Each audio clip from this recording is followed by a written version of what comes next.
Здравейте хора, аз съм Ванеса и по принцип много обичам да гледам видеоблогъри в YouTube, но до сега никога не съм се осмелила да направя свое собствено клипче. Само че след като вчера разбрах какви ще бъдат новите реформи в образователната ни система, просто се вбесих и реших, че е крайно време да заснема едно видео, с което да отправя послание към управляващите ни. Става въпрос за това, че според новите реформи в образователната система, Ботев няма да бъде изучаван в литературата. Искам само да попитам, на кого му роди главата тази гениална идея? Как точно в тези времена на протести, на размирици, на недоволство от хората, отнемате на българските деца човек като Ботев? Икона, която е свещена за всеки един българин, която показва нашия дух, нашата борбеност за свобода, от която строи българското. Как ще махнете стихотворение като Майце си, което изразява скръбта на един син за това, че трябва да остави майка си да се бори за отечеството си? Как ще махнете това? Дори сега, когато се изучават тези стихотворения в училище, може би едва 50% от учениците изобщо ги четат. Ами кажете ми, ако не се изучават в училище, кой ще седне вкъщи да чете ето тази книга и дали изобщо българските ученици имат подобна книга?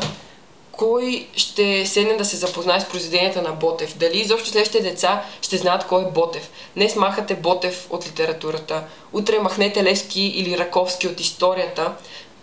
Обяснението на министърката защо ще махат Ботев беше следното. Той утежнява прекалено много материала на учениците. Ами да ви кажа, Ботев не ни е най-големия проблем в момента. Ботевите стихотворения са наситени с тъга. Това е вярно. Тежки са.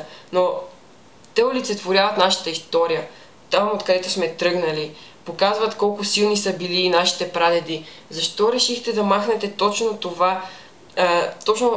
Махате тези неща, от които строи българското. По вашата логика, нашата история също е толкова тежка и трудна за учене. Ами махнете ни историята.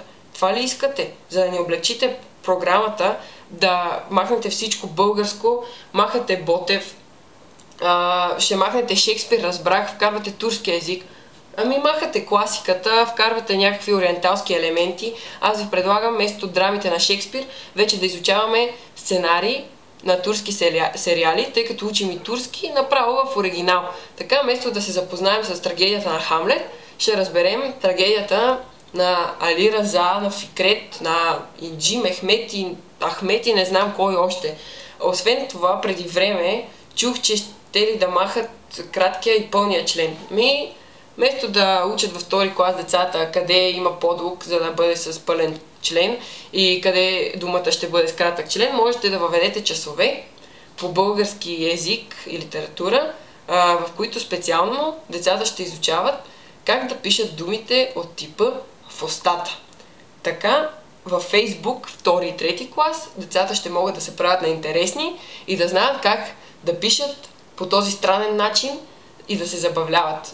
Защо ние да учим пълен и кратък член, да си утежняваме учебния материал, защо ние да учим Ботев, вместо да разберем нашата история, нашата болка, по-добре е така да ни бъде по-леко на душата, да не се притесняваме. И защо ние да учим изобщо българска история, не намирам смисъл. Просто вашите реформи са... Нямам думи. Нямам думи да изразя какви. Смятам, че повечето хора ще се съгласят с мен, защото все пак наистина Ботевите стихотворения са тежки, но и на него не му е било много лесно, когато той дал живота си, за да бъдем днес свободни, за свободата на неговото отечество, в което днес децата трябва да ходят на училище и да изучават неговите произведения, а не турски език.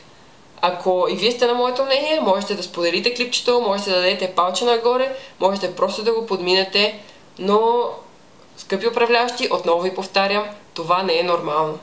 Благодаря ви за гледане.